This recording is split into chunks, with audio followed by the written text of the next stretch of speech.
జరుగుతుందో మీరందరూ ప్రతిఘటించకపోతే వీళ్ళు నీరు గారిపోతున్నారు, వీళ్ళ లోపల లేదు, సత్తువ లేదు అనే మెసేజ్ వెళ్లే అవకాశం ఉంటుంది.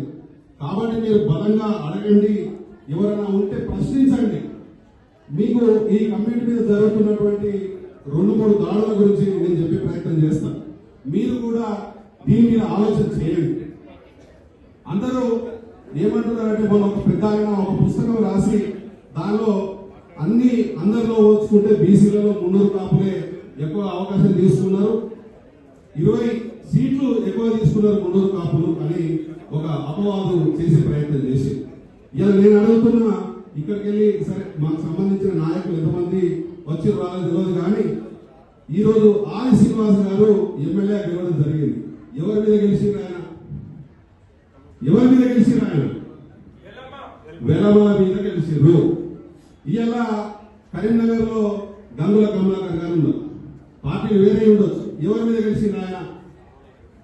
2009 ఎవరి మీద గెలిచిండు? ఆయన ఎవరి మీద గెలిచిండు? వెలమ మీద గెలిచిండు, అంతే కదా? అవునా?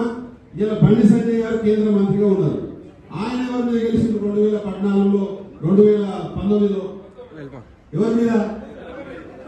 అంతేనా? ఇలా సోదరులు ధర్మపురి అరవింద్ గారు ఉన్నారు, ధర్మపురి అరవింద్ గారు ఎవరి మీద గెలిచిండు? అంతేనా?